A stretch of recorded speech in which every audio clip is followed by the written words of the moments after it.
Hi friends, my name is Jensen. I'm a speculative fiction author and I read a lot of books and I make some YouTube videos on occasion. Today we are talking about things that I love to see in literature and in books and that I think we should have more of, and also how I incorporate them into my work. And we're going to go over first some themes and then some more specific elements. I have them all written down in this journal, and if things come to me as I'm talking, then I'll write more down. The first two themes go hand in hand, and they are death and grief. And they don't always go hand in hand. Like, I think you can grieve something without actually dying. But just like my most recent novel, Project Death, really explored this. Like, what does death mean? Like, what is the value of death and of passing, and how do we do it in a way that, like, honors our lives that we've lived? So I am obsessed with that. But grief is something I've explored in so many of my books. Like, Dauntless was my seventh novel, and the one that I really set out to, like, tell a story about grief, and I did that by killing the main character of the, like, traditional fairy tale in the first chapter, and then I give it to her girlfriend to take the reins, and then she just has to deal with, like, the grief of losing someone, even if she doesn't think that someone is actually dead. And it's just such an interesting thing to explore and to look at. So I love exploring death and grief. Starting off real morbid, real strong. Going off of that, I also just love exploring deep emotions. Like, I think another emotion that I really want to explore in my next work is loneliness and what it means to be alone versus lonely. And just, like, teasing out all the nuance in that. I love, like, don't get me wrong, I've written fun, happy books, but there's something about the richness of a sad one that I'm just like, ooh. Then the next three on the list are queer joy, queer pain, and queer rage. And rage is in all caps and underlined. Really, the whole spectrum of queer emotion. And I've had people tell me, like, oh, well, what's the difference between, like, straight joy and queer joy? And I'm like, if you don't know it, I don't know how to explain it to you, but I will try. Queer joy is resistance, while straight joy is just kind of the norm. You know, straight joy is celebrated. Like, queer, they don't get hate like queer joy gets hate. And as such, queer joy is an act of resistance. And I think if we go into queer pain, it is also, again, I don't know how to explain it to you if you're not queer and if you don't already understand, but I'll try. Queer pain and queer rage are unique emotions in that they are so specific to the queer experience. Like, the rejection that often comes with being queer, if you are raised in any sort of religious environment that is, like, a conservative religious environment, the phrase that comes to mind, there's no hate like Christian love. And obviously, if you're like, this is getting political, that's fine. I'm allowed to be political. It's my channel. And if you are offended by that, then you should examine your own problems, not mine. But yeah, no hate like Christian love, and no rage or pain like that of a queer person who is trying to feel joy.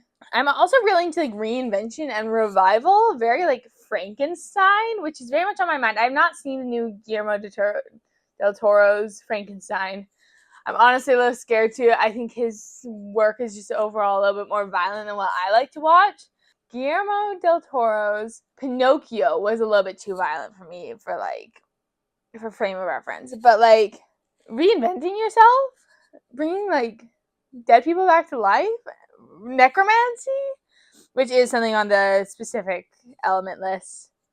I love it. It's so good. Religious trauma and faith transition also go hand in hand. I love sprinkling my religious trauma into my stories and then having my characters go through a faith transition to make it just a little space, you know?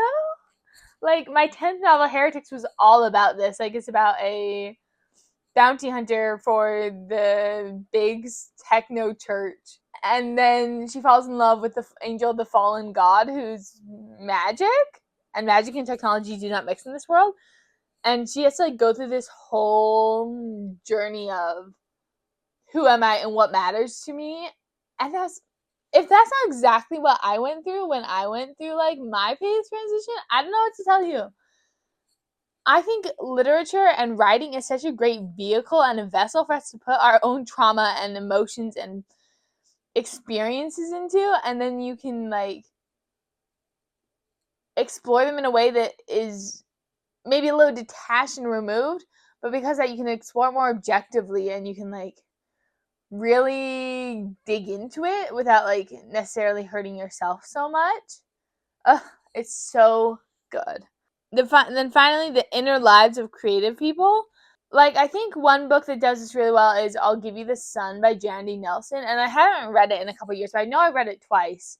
I'd forgotten I read it the first time, and then I was reading it the second time, I'm like, I've definitely read this before.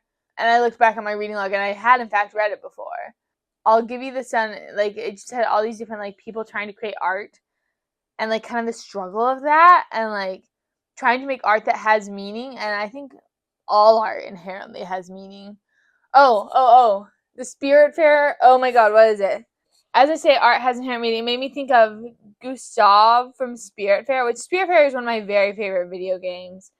But Gustav is one of the spirits you like help, and he has this speech. He like goes to the Everdor, and if you don't want the spoilers, I will put a timestamp. But here's what he says. You have to understand that everything is but a meaningless arrangement of atoms, everything you've ever known, seen, or experienced. Fortuitous circumstances. In the universal chaos, humanity emerged, not a tiny bit more purposeful than the rest, but with an incredible faculty, that of creating meaning, however fleeting it might be. I have no inherent meaning, neither do you, but we can create, organize, put in order, and thus create purpose and meaning. Transcend the primordial chaos. All of humankind does so. Usefulness is an easy way to meaningfulness, but not a trustworthy one. It vanishes as quickly as we do, and so it seems the only hope humanity has for transcendence is through art. Meaningfulness pulled from our chaotic minds, not for utility, but for its own sake. And after the artist has been long gone, turned to dust, art remains. And even after the last one of all humans will return to the primordial chaos, provided that we have protected it, art will remain, and so it is that art alone is left in our wake. I think about that all the time. I'm not going to say every day because it's probably not every day, but like all the time. Just the ability to create meaning out of chaos is really interesting to me. And I think I explore this in a couple ways. Like, I think I also explore it in my magic systems where they try and create something out of nothing and just create meaning or order out of chaos. And maybe that reflects another theme in my life is I like being in control and being orderly and making things make sense. And is that not the most human thing about all of us? Like, oh my god, yes, I'm obsessed. On that not at all heavy or deep note, we're going to move on to some more specific things. So first on the list is mushrooms. I love mushrooms. I think they're so neat. And this is like not just mushrooms, but like fungi and other like organisms in the fungal kingdom of life.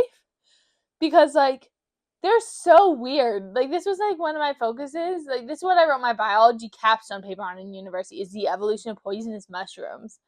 And it's, oh my god, it's fascinating. And mushrooms are more closely related to humans than to like plants, and that's crazy. Like, genetically, we are more similar to mushrooms than mushrooms are to plants.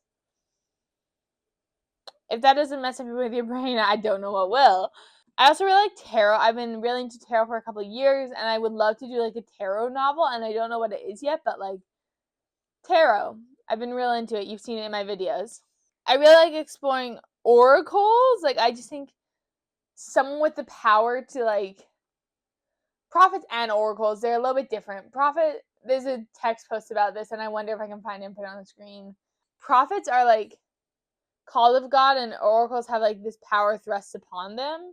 Prophets are frankly kind of annoying in a lot of literature. Like, people don't want the prophets around.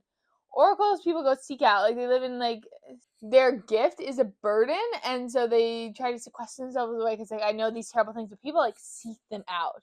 Prophets come knocking on your door, you go seek out an oracle. So oracles, I think, are top tier. I really like exploring complex relationships, not just romantically, but also like sibling relationships. And like, this is why I love enemies to lovers. Like, I think I put this on here instead of enemies to lovers because it's just there's something delicious about it.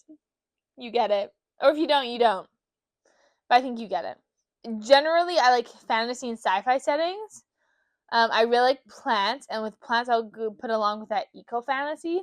I think there needs to be more eco-fantasy. Like, because like I see a little bit of it in sci-fi, because I think the first thing that popped to mind just now was A Psalm for the Wild Bill and Prayer for the Crowned Shy, which are both kind of like eco sci-fis and like more environmentally focused and like utopian. But I want more fantasies, and I write that. Like, I think of my book Grave of the Dragons, which was book 8 or 9. I don't know. I kind of lose track. I think I finished it first. I think it's book 8. But like, I wrote dragons' deaths causing climate change, which I just think, oh my god, like, is that not so exciting to you? Like, anyways, if you are vibing with all this, we should be friends. Hi, again, I'm CK Jensen. You should be my friend. Like, literally. And when I say be my friend, I mean DM me and be like, hey, you and I have the same taste in books. We should be besties. And I will respond. Like, I pinky promise. If you're nice about it, I'll respond. Yeah, ecofantasy. Cool magic, obviously. Deals with the devil have been a new hyperfixation with me. And like, I think it kind of started when I read Addie, The Invisible Life of Addie LaRue a few years ago, and it just like ultimately captivated me. And it's a beautiful book with beautiful writing. It deals with the devil or with some like dark god that just don't go exactly as you think it will. I'm also really into circuses and carnivals, so flip that around. But I've kind of incorporated that in my newest whip, which is like fantasy Las Vegas and in the 50s, and it's so good. It's city run and built on deals with the devil. The main characters are all in debt to these devils, and they're trying to get out of debt, and they're trying to just save their own lives. And it's going to be an exploration of like kind of what would you do if you were in this position, and like what lengths would you go to. Anyways, kind of crazy, kind of obsessed. Overall, I really love fairy tale elements. Like, I'm really into like fairy tale retellings. Obviously, like Alice in Wonderland was my first like indie debut. Less of like things I like to see in books and more something that like helps with my writing. But themed playlists, like, oh my god, Spotify added a feature where you can add folders to your library. And I have, first of all, I have two. I have book playlists and writing playlists. And writing playlists are for general writing, and book playlists are for specific books and works in progress that I have. So, for example, what's a good one? Project Death has, I think, one of my best playlists I've ever done. And it is a mix of instrumental and lyrical, which is totally fine. There's a big chunk of the Spiritfarer soundtrack, which is just instrumental. And I built it from May 18th to October 3rd. So literally until the end of the book. That's like, I think that was the first day and last day I like worked on the first draft. Oh my god, I'm emotional about that. The Project Death, the first song is For Good from the Wicked Broadway soundtrack with Idina Menzel and Kristen Chenoweth. And if that's not the whole theme of the book, I don't know what else to tell you.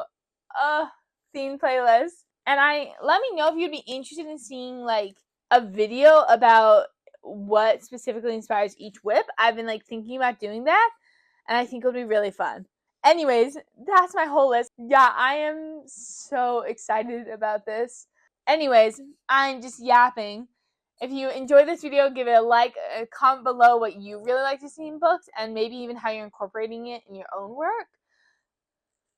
And of course, if you think we should be friends, you should subscribe so you see more from me. Okay, cool. Thank you so much. I will see you later.